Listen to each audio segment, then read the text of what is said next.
I've seen a lot of really disturbing stuff throughout my life, but nothing from my past experiences could have stopped my hands from shaking so hard right now. I don't know what the hell is going on at this school, in that god-forsaken room. I was never the type of guy who got excited for assignments. Whether it be hostages, bomb threats, shooters, the adrenaline rush only lasts for so long. The fear kicks in quickly after. Only got one life after all. The worst cases are the ones with kids involved. I have a niece who's innocent and carefree, beyond comprehension. My skin crawls thinking about her being exposed to those kinds of situations. Safe to say, I wasn't looking forward to whatever task laid ahead of us when we were called in. When we arrived, there were already 6 or 7 police vehicles parked outside, with a massive crowd of evacuated students standing outside. A lot of them looked a combination of utterly shocked and terrified, like they'd just been chased through a cemetery by a machete-wielding demon. As we entered the building, we were getting caught up to date by one of the police officers. But he was hardly any help. We don't know what to do. They're in room 203, but we can't go in there. Can't go in there. What do you mean? Dex, our unit leader, asked him. He stumbled out a mostly incoherent response, skin pale and eyes wide as he did so. From his expression, you'd assume that he'd been to hell or something of a comparable nature. Obviously, we weren't taking this lightly. We tried getting more information out of him, but he was adamant that he didn't know anything beyond the fact that we couldn't go into the room under any circumstances. We'll figure it out, Dex ended up saying to him, realizing that trying to converse with the guy was getting nowhere. The officer simply nodded his head in response, not confidently though. We traversed into the school and up to the 2nd floor, all alert as hell. In the utter silence, the place was rather eerie. Not that I ever liked school regardless. Once we ascended the stairwell, room 203 was just to our right. It wasn't really what we expected. No blood, no signs of a struggle, just a room. However, it wasn't silent in there. We approached the door cautiously, listening intently to what was going on inside. It sounded like a teacher giving a standard lecture. But obviously, that wouldn't have warranted a school-wide evacuation and subsequent police backup. Jensen, another officer, tapped me on my shoulder, pointing to the crack underneath the door. I didn't see it at first, but a small stream of blood had begun oozing out from underneath. Ah, shit, I thought to myself. Even though I was expecting something like this sooner or later, it was still jarring to see. I wanted to bust down the door right then and there, unleashing a flurry of lead into the perpetrator's skull. But that was obviously impulsive. He might have had hostages, or wired the door to explode upon opening or something of that nature. The police officer's words also stuck to my brain. Sure, he seemed like a maniac, but people don't just become that way through arbitrary means. He'd definitely seen something bad lurking behind the door, and I wasn't eager to find out what. Still, we had to figure out a plan. I tried listening closer in an attempt to discern what the person was saying. Now, I wasn't sure if they were speaking too quietly or if they were using another language entirely, but I couldn't make out anything explicit. But the more I listened, the more obscure their tone and speech patterns appeared to be. It wasn't like somebody giving a lecture at all. It was more akin to somebody monotonously reciting a series of separate and unrelated passages in succession. Eventually, Dex stepped up, banging on the door. "What's your purpose here? You got any demands?" "At the moment, we're willing to cooperate, but we can't do that if you don't communicate with us." No response. We tried negotiating for 10 more minutes, but the speaker paid no attention to us, simply continuing their obscure diatribe to the audience of presumably captive and horrified students. "Fuck it," Dex said, frustrated. "Hate dealing with crazy fucks." He pulled out a radio and began talking to another unit. Soon enough, 2 more teams were on their way.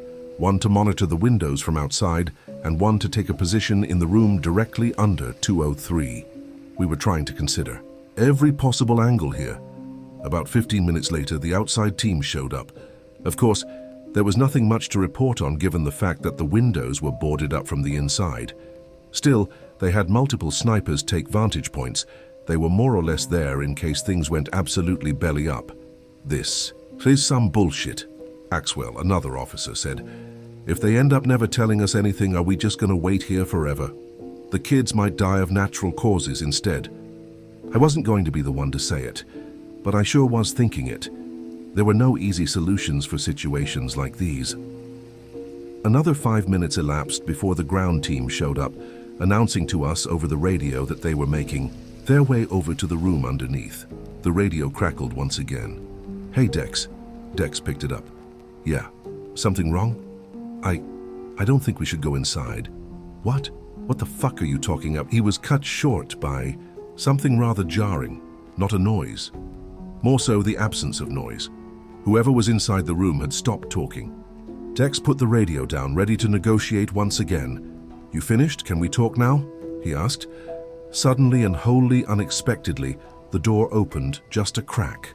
Thankfully, I was on the side closest to the doorknob, which meant I wasn't able to see anything inside. But as for the 3 officers who did, including Dex, well, I'm not quite sure what happened to them. I remember feeling a gust of boiling air seeping out and seeing some kind of deep purple glow emanating from within. At a point, I thought I could see Dex's eyes beginning to leak blood, but that may just have been my imagination.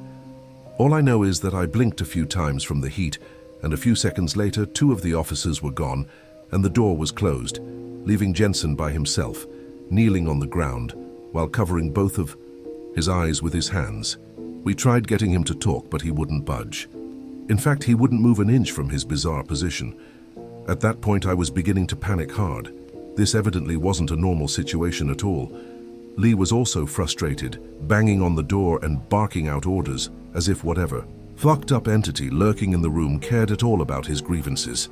And then he made a drastic mistake. He took his rifle and began breaking the door down with it.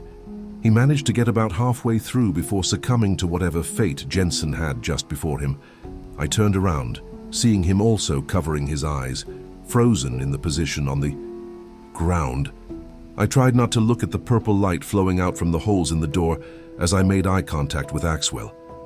We were both ready to get the fuck out of there. I took the lead, rushing towards the stairwell. But after about 2 seconds of running, I heard a scream from behind me. Some kind of large insect-like appendage, shrouded in a dark violet smoke, had burst through one of the holes, grabbing him by the waist. I reckon that if I were a single second later, it would have done the same to me as well. I tried shooting at the thing, but my bullets simply bounced off. It pulled Axwell in shortly after, demolishing the door with it. The room was completely open now, but I wasn't planning on investigating. Just like that, I was the last man standing. I bolted down the stairwell and through the first-floor hall, only to find the path to the nearest exit, blanketed in the same smoke that was coming off of the appendage. There was no way in hell I was going to try traversing through it. I picked up my radio, attempting to contact the floor unit instead. "Where are you guys?" "What's going on?" A shaky voice answered on the other end. You better hide." "Hide?" I questioned. "Why don't we get our asses out of here instead?" I'm looking outside the window right now. Something's happening out there." Given all the commotion, my mind had automatically filtered out the noise. I concentrated, hearing suppressed screams and sporadic gunshots emanating from beyond the walls of the school. "Oh, come on," I muttered. I did as I was told, stumbling into a stray classroom and barricading the door behind me. The room I'm in now doesn't have any windows, so I can't tell what's going on outside. I've been checking for news updates on my phone, but nothing. I'm also averse to using my radio to call for help, because it might give my position away. I don't know what the hell's lurking out there in the hallways, but I can certainly hear something moving around. Not sure how far it is, though. I guess I'll just have to wait here until somebody comes for me.